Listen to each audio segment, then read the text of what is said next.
बड़ी खबर आ रही है और आज बड़ी खबर लगातार आती रहेंगी, वो बताते रहेंगे। रुझानों के बीच देश की सियासी हलचल तेज हो गई है, पल पल हलचल बढ़ती जा रही है। यूं ही नहीं मैं बन जाता हूं,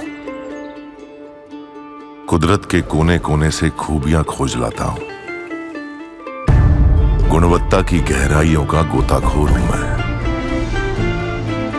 यूं ही नहीं मैं रजनीगंधा बन जाता हूं। और इंडी ने नीतीश को बड़ा ऑफर दिया है। देखिए अब नीतीश बाबू सेंटर ऑफ अट्रैक्शन बने हुए हैं। नीतीश को डिप्टी पीएम का ऑफर दे दिया है, आंध्र प्रदेश को स्पेशल स्टेटस का ऑफर दे दिया है। अनंत अब बताइए।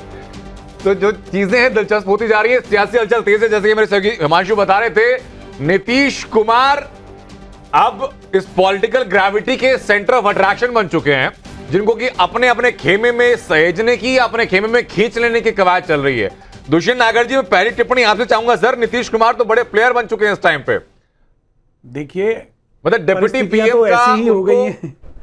देखिए ऑफर दे देना। आपने पहले प्रश्न किया था जी कि हार किसकी है, बीजेपी की है, एनडीए की है। मैं समझता हूं हार मोदी जी की है। हाँ, बीजेपी और एनडीए कहीं कैंपेनिंग में नहीं थे। मोदी जी का चेहरा था और मोदी जी के चेहरे उन्हीं की नीतियों के ऊपर पूरी भाजपा ने, कार्यकर्ता ने, उम्मीदवार ने, सबने वोट मांगा। लोगों ने उनको रिजेक्ट कर दिया। मेरा मानना है भाजपा को नए नेता के चयन की तरफ आगे बढ़ना चाहिए। हाँ। राजनीतिक दल राजनीतिक दल होता है। राजनीतिक दल का काम मुझे एक बात बताइए, 2004 में सरकार चलाने के बाद 2009 में सरकार में कांग्रेस आती है 206 सीटों के साथ, दूसरी दफा सरकार बनती है, कहते हैं कि जनता ने मोहर लगा दी कामों पर, अगले चुनाव में 44 पर सिमट जाती है। ये सरकार 2 बार तो रिपीट कर चुकी है, तीसरी बार लगभग 250 सीटें तो कम से कम आप ही दे रहे हैं। तो कैसे कह दिया जाए कि सरकार को रिजेक्ट कर दिया गया, सरकार हार गई है? बल्कि कहा तो ये जाना ये चाहिए सर कि अगर एंटी इनकम्बेंसी थी तो उसको भुनाने में कांग्रेस विफल रही है। देखिए आनंद जी, मित्रों, ये मोदी की गारंटी है। ये डायलॉग हिंदुस्तान के एक कोने से लेकर दूसरे कोने तक ऐसे घूम रहा है, बच्चा रात को उठता हूं, मम्मी ये मोदी की गारंटी। उसे डर लगने लगा इस समाज को सुनकर, वो डरने लगा। अजय जी, मैं वापस लौटूं इसी बीच, जरा कांग्रेस ऑफिस की तस्वीरें हम दिखा रहे हैं। राहुल गांधी, प्रियंका गांधी वाड्रा वहां पहुंच चुके हैं अपने समर्थकों के साथ में। कांग्रेस के बाकी नेता भी वहां पर मौजूद हैं और ये तस्वीरें लगातार आपको दिखाने। इससे पहले जो बड़ी अपडेट सामने आई थी नीतीश कुमार को लेकर के, हमारे सहयोगी अमित कुमार जुड़ चुके हैं। अमित, ये बड़ी अपडेट है जो नीतीश कुमार को ऑफर देने की बात कही जा रही है इंडिया गठबंधन की तरफ से। जी देखिए, जो जानकारी बता रहे हैं सोर्सेज के हवाले से कि क्योंकि जो नंबर्स का गेम है, कहीं ना कहीं पूरी जो नई सरकार बनने में जो बहुत बड़ी भूमिका होगी वो चंद्रबाबू नायडू की हो सकती है। इसके अलावा नीतीश कुमार के पास वो नंबर्स हैं जो कि किसी को भी मैजिक फिगर तक पहुंचा सकता है। तो ऐसे में जो सोर्सेज बता रहे हैं कि इंडिया गठबंधन की तरफ से जो अपोजिशन की जो गठबंधन है, क्योंकि उसकी अगर देखें तो पटना में जो पहली बार बैठक हुई थी उसके सूत्रधार नीतीश कुमार थे। वो एक बैठक के बाद इंडिया गठबंधन बना था। तो जानकारी ये मिल रही है कि अपोजिशन की तरफ से उन्हें ऑफर दिया गया है कि वो वापस उस गठबंधन में शामिल हो और उसके बदले में उनको डिप्टी पीएम पद का, जी हाँ, डिप्टी पीएम पद का जो है ऑफर दिया गया है कि आप वापस आइए, विपक्ष के डिप्टी पीएम के तौर पर आप शपथ लीजिए और जो मोदी को जो हटाने के लिए जो एनडीए सरकार के खिलाफ जो पूरी मुहिम शुरू हुई थी, जिसकी शुरुआत आपने की थी, जिसमें सबको जोड़ने का काम नीतीश कुमार ने किया था, तो उनको लेकर लगातार जो तमाम विपक्ष के नेता हैं उनको अप्रोच कर रहे हैं ताकि अगर वो जुड़ जाते हैं तो जो पूरा विपक्ष का जो मुहिम था वो पूरा हो सकता है। तो ये एक बड़ी खबर है टाइम्स ऑफ भारत के दर्शकों के लिए कि ये बहुत बड़ी खबर है और इसी खबर पर विश्लेषण भी बहुत ज्यादा जरूरी है, क्योंकि नीतीश कुमार की भूमिका भूतकाल में सब लोग देख चुके हैं कि उनको क्या पसंद है, किस तरह की राजनीति करते हैं। तो ममता काले जी, जरा आप बताइए, क्योंकि दुष्यंत जी ने तो बता दिया, नीतीश कुमार को समझते हुए, उनकी पर्सनैलिटी को समझते हुए, उनके व्यक्तित्व को समझते हुए, क्या वो एक बार फिर से अपना दाव बदल सकते हैं? ममता जी। जी हिमांशु जी, मुझे ऐसा लगता नहीं है, क्योंकि नीतीश बाबू का अभी कुछ समय पहले का एक स्टेटमेंट था जिसमें उन्होंने बोला था कि वो विकास के साथ हैं। तो विकास बनाम विनाश की लड़ाई तो ये थी ही, और विकास का जो पर्यायवाची पूरे भारतवर्ष के अंदर आज अगर कोई है तो वो नरेंद्र दामोदर दास मोदी जी, देश के लेकिन उससे पहले कुछ वक्त पहले उन्होंने बोला था कि वो आरजेडी के साथ हैं। बता दिया। उससे पहले कुछ वक्त पहले उन्होंने बोला था वो किसी और के साथ हैं। जी, लेकिन उससे कुछ देर पहले वो किसी और के साथ होने का दावा कर रहे थे। तो उनकी सोच तो बदलती रहती है ना, विचारधारा भी। नहीं देखिए, अब वो तो अब उनके दिमाग के अंदर घुस के तो हम समझ नहीं पाएंगे हिमांशु जी, पर जहां तक मुझे समझ में आ रहा है दिमाग के अंदर तो ममता जी नहीं घुस पाएंगे, लेकिन जो सोशल मीडिया हैंडल जो जेडीयू का एक्स है उसके अंदर जरूर घुस के ट्वीट है, और मैं चाहूंगा कि इस बात को पहले नेहा जोशी बताए। नेहा, उसमें ट्वीट यह है कि न्याय के साथ विकास का संकल्प पूरा हो रहा है।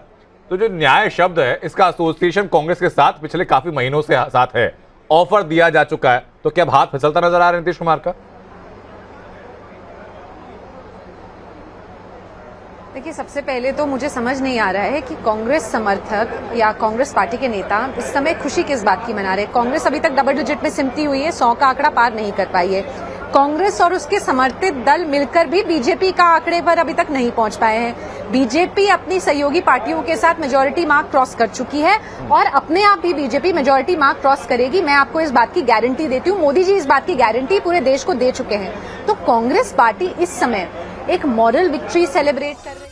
चलिए, ये आपने जो बात कही इस पर भी और डिटेल में बात करेंगे, लेकिन एक और बड़ी खबर, जेपी नड्डा के घर पहुंचे हैं अमित शाह। राजनाथ सिंह भी जेपी नड्डा के घर पर पहुंचे हैं, यानी जितने भी बड़े दिग्गज हैं, जो थिंक टैंक कहे जाते हैं, वो एक जगह पर मौजूद हैं। अमित, इसके बारे में थोड़ी और जानकारी दीजिए। ये देखिए, जिस तरह के जो नतीजे अभी सामने आ रहे हैं, इसके बाद जेपी नड्डा अध्यक्ष, उनके घर पे बैठक शुरू हो गई है। तमाम बड़े नेता वहां पर मौजूद हैं। अमित शाह पहुंचे हैं, राजनाथ सिंह हैं, बीएल संतोष जो कि संगठन मंत्री हैं, क्योंकि एक तरह से वो जो नतीजा है उसको लेकर समीक्षा भी हो रही है। और जो पार्टी है, क्योंकि सबसे बड़े दल के तौर पर बीजेपी है, तो ऐसे में बीजेपी अब आगे क्या करेगी, किस तरह से करेगी। और 2-3 चीजें सबसे महत्वपूर्ण है निश्चित तौर पर पॉलिटिकल पार्टी, और जो नंबर्स है करीब अगर एनडीए को देखें तो वो बहुमत में है, वो सरकार बनाने की स्थिति में है। लेकिन जिस तरीके से अब खेल चल रहा है और उनके जो साथी उनको तोड़ने का प्रयास है, ऐसे में सबसे जरूरी ये है बीजेपी के लिए कि अपने सहयोगियों को कैसे जोड़ के रखा जाए, उनको कैसे इंटैक्ट रखा जाए। तो इसी कवायद में अमित शाह ने तमाम लोगों से बातचीत की। उन्होंने नीतीश कुमार से बात की, चंद्रबाबू नायडू से बात की अमित शाह ने। इसके अलावा चिराग पासवान से उनकी बात हुई है, मांझी से बात हुई है, और दूसरे जो छोटे छोटे दल हैं सबसे बात हुई है। पहला प्रयास यही है, और मुझे लगता है इसी रणनीति को लेकर अभी चर्चा होनी है। शाम को प्रधानमंत्री को भी आना है, उनको लेकर भी तैयारी करनी है कि क्या उस प्रोग्राम को करना है, कैसे करना है। तो लेकिन अभी इस बैठक में कौन कौन मौजूद रहेगा वहां पर? जी, अभी जो बैठक हो रही है उसमें जेपी नड्डा जी के घर पर जो है अमित शाह पहुंचे हैं, राजनाथ सिंह हैं, इसके अलावा बीएल संतोष है जो कि संगठन मंत्री हैं, और इसके अलावा कुछ और मंत्री भी वहां पे पहुंचे हुए हैं जो इस पूरे मामले को लेकर चर्चा भी कर रहे हैं। और सबसे बड़ी बात की अब ये भी तय करना है कि किसको किसके साथ जोड़ना है, कौन व्यक्ति किसके साथ बातचीत करेगा। खबर ये भी है कि उत्तर प्रदेश के मुख्यमंत्री आदित्यनाथ योगी भी ऐसी किसी बैठक में मौजूद रहेंगे।